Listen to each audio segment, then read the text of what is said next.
Hi everyone, Sue Kaiser here. I'm here in Fellowship Hall at Ebenezer, and I'm waving my palm and saying, Happy Palm Sunday.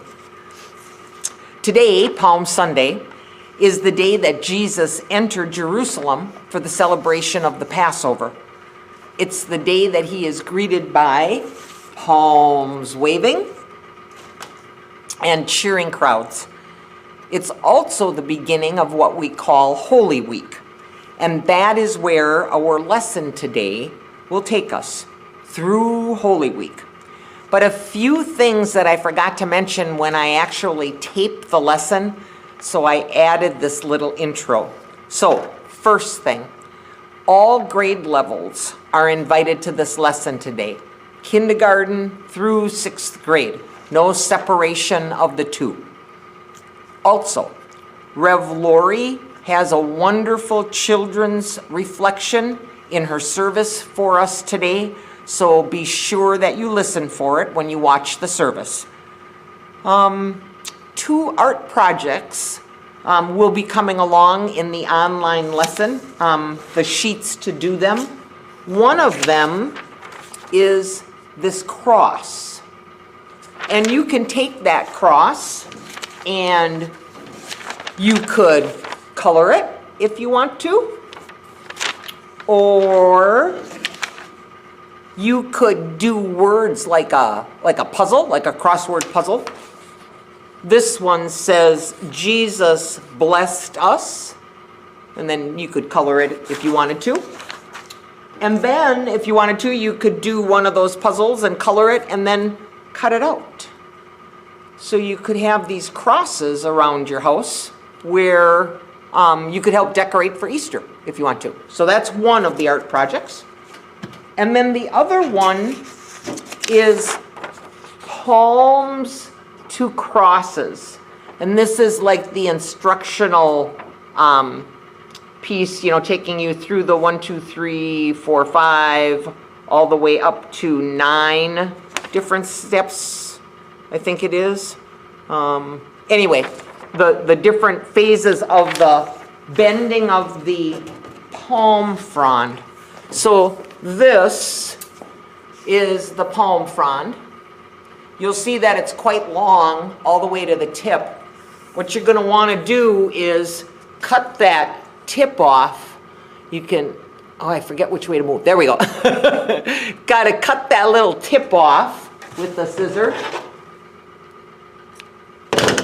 so that you have a square top and a square bottom.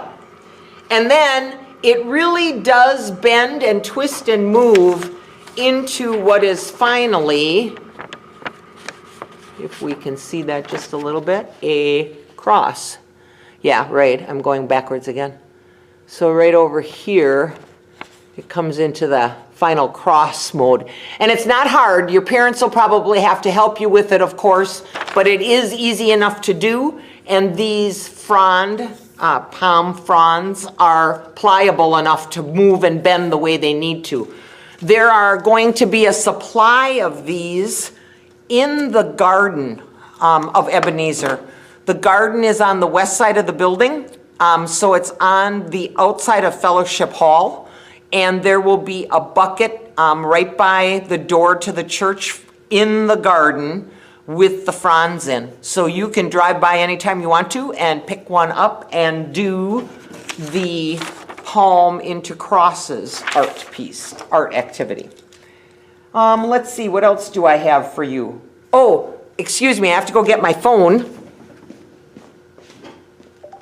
because Aaron Robley sent some highs and lows and God sighting, and I want to make sure I get that in here. So I apologize that I didn't have my phone open. Here we go. So the high was, and this is like last week, my high this week, he said, was that my recesses went really slowly. So I had a lot of time to play. I played tag with my friends and got to pitch for kickball. So yay, slow recesses. And then the low, he said, was that I only got to play Minecraft twice and that my puppy is growing fast. And Aaron's God sighting is that it was really warm outside, so on Tuesday and Thursday, they got even longer recesses. So that was a good thing. Okay, friends, I'm going to leave you now, and you can flow right into the lesson. Have a wonderful Palm Sunday. Bye.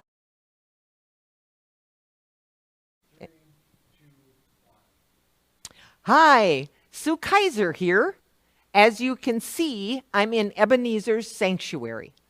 I decided to pull us all together today on Palm Sunday, March 28th.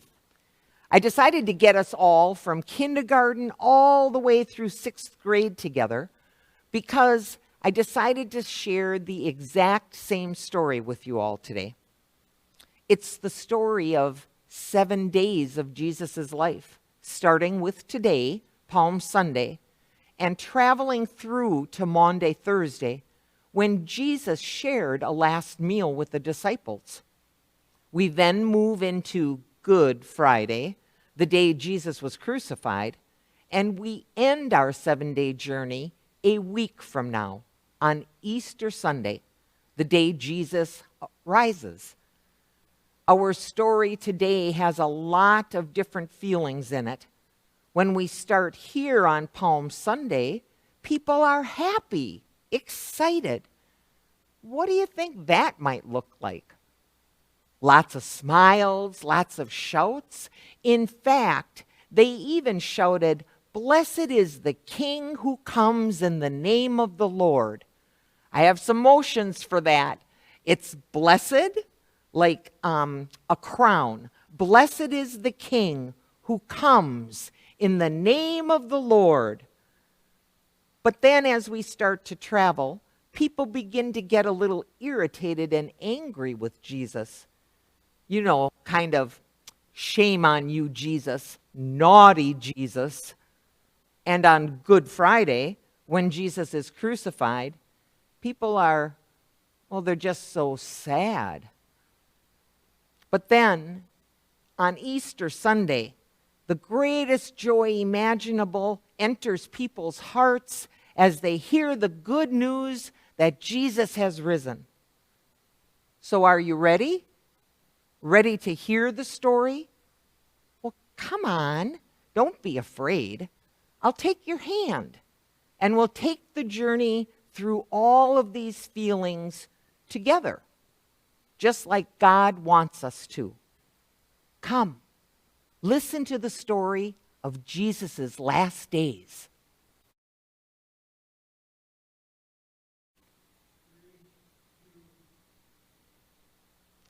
Love one another, the last days of Jesus. Once, there lived a man named Jesus. Jesus was a teacher. He was wise and good, kind to the poor, the sick, and the outcast. He traveled the countryside and spoke to all of God's love and forgiveness. Jesus taught, love your neighbor, both friend and enemy, for in heaven all are loved. Forgive those who wrong you, and you too will be forgiven. Trust in God and love one another. Many who gathered to listen were filled with hope and comfort.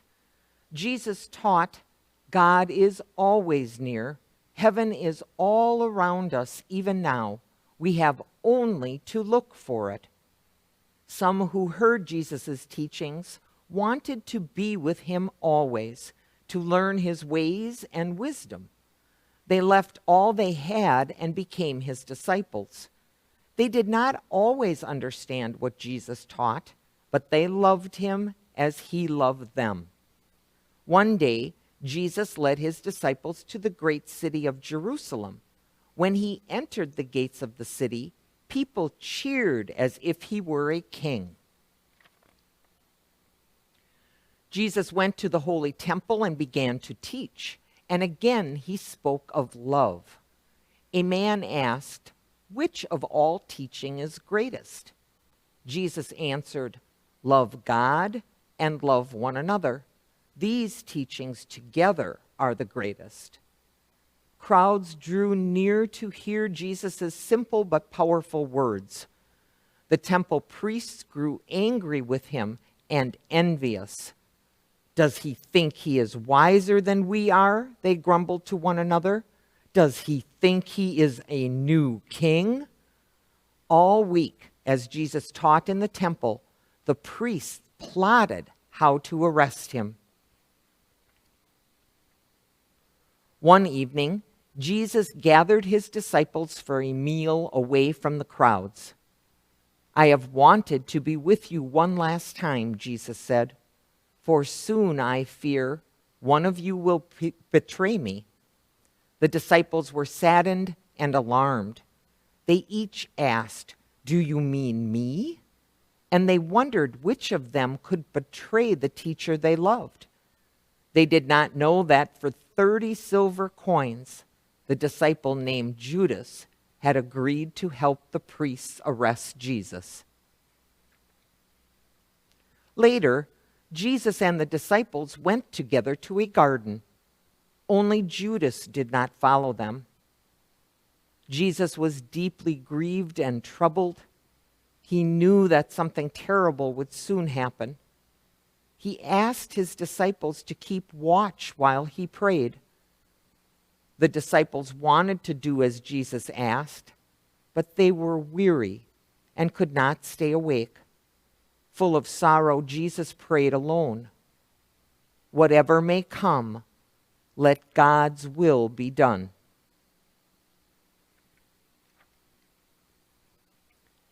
Jesus woke the disciples where they lay. "Could you not keep watch for even 1 hour?" he asked sadly. "Rise, for the one who will betray me is here." Just then, Judas entered the garden, leading a band of soldiers sent by the priests. Judas called to Jesus, "Teacher," and he kissed him. Jesus whispered, "Friend, do what you have come to do." Then the soldiers took hold of Jesus, for the kiss had been a sign to seize him. The soldiers led Jesus away, but the disciples did not follow. They were afraid they too would be captured. They deserted Jesus and fled. That night, the temple priests gathered to judge their prisoner Jesus. They questioned him and mocked him, asking, "Do you not call yourself a king?" Jesus answered only, "You say that I do." For he knew the priests had already judged against him. The priests grew even angrier. They declared that Jesus had broken the holy laws and should be punished with death. At dawn, they brought Jesus to Pilate, the Roman ruler of the land. Pilate too questioned Jesus, "Are you then a new king?" Jesus answered only, "So you are saying." Pilate could find no proof that Jesus had done wrong, but the priests had stirred up the crowd outside. "Put him to death," they cried. "Put him to death." Pilate feared the angry crowd. He let the soldiers take Jesus away.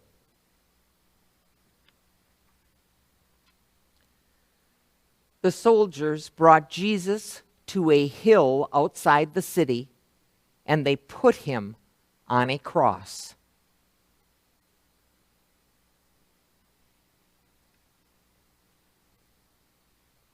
Jesus uttered a final prayer.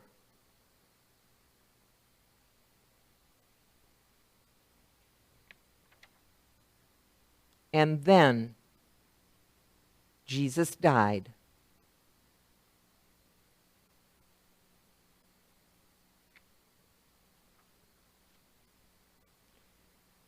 A man who loved Jesus took his body and carefully placed it in a tomb. He rolled a large stone in front of the opening. Then he left to mourn the death of Jesus.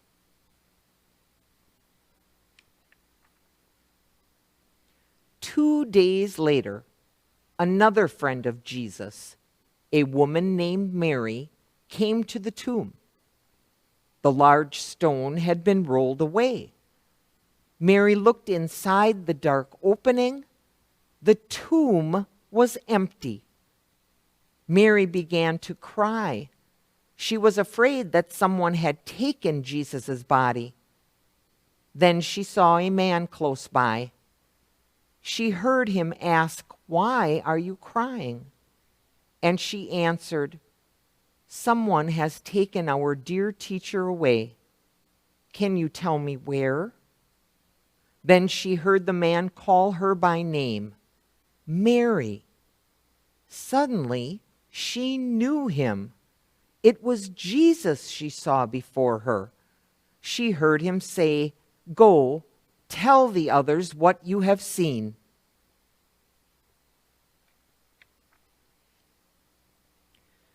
Mary found the disciples where they had gathered in hiding. "Jesus lives," she exclaimed. But the disciples did not believe her. They were deep in mourning, weeping with grief and remorse. But they knew they had deserted Jesus, and then he had died.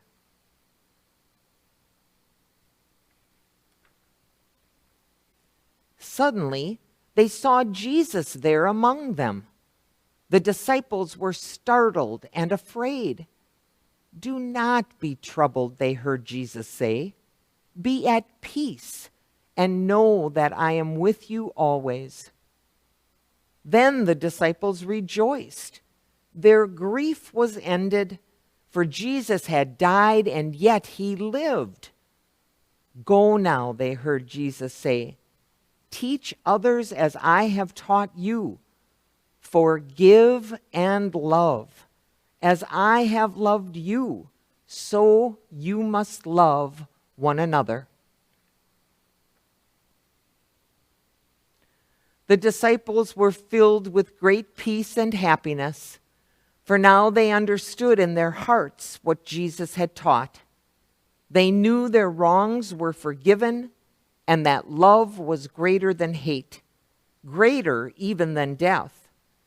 In his love, Jesus lived on. Joyously, the disciples set out to bring Jesus' teachings to everyone and to tell the wondrous story of this day, Easter Day, to all the world.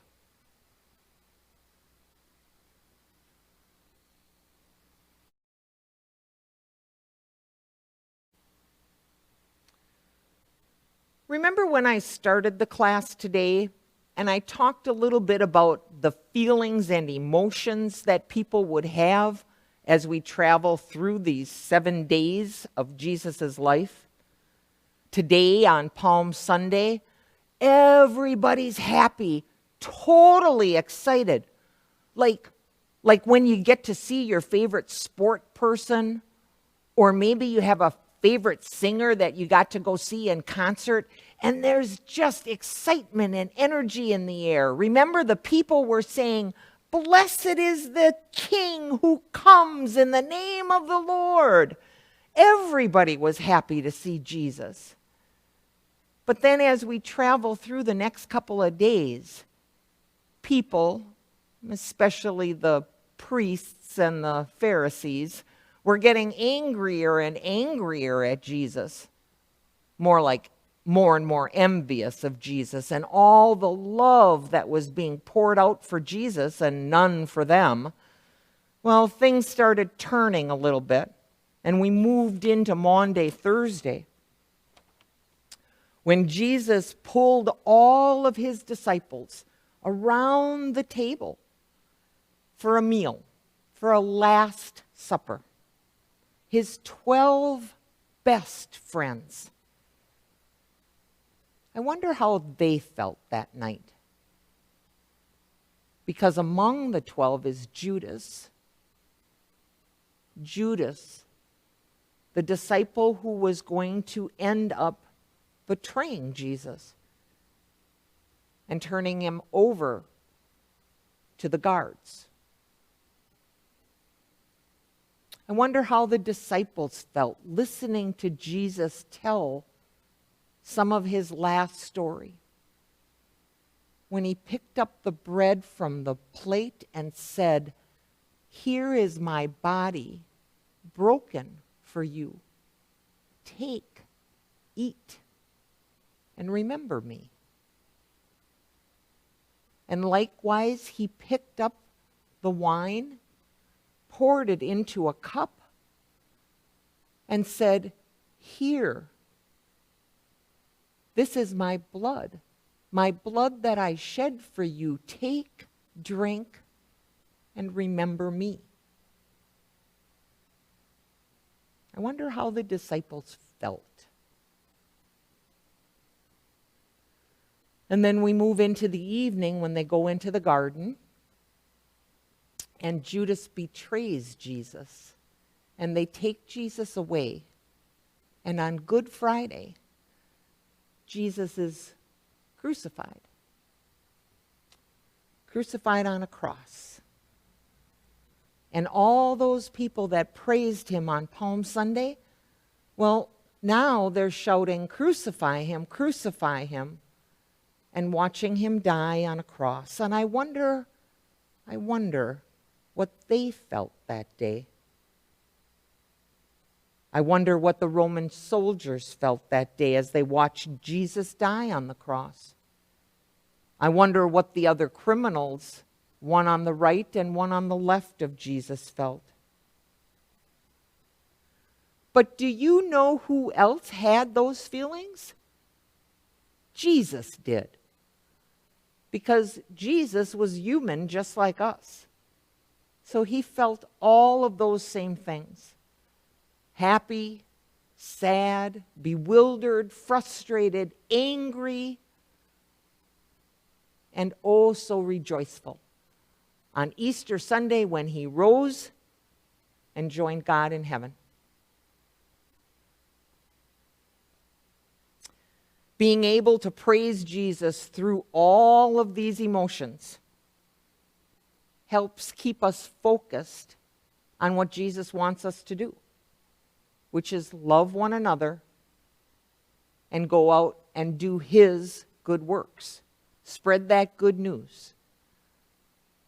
So I close with that, my friends. Know that Jesus is always with you, always loves you, wraps his arms around you, and is ready to go out and do his good work with you. Have a good week. Happy Palm Sunday.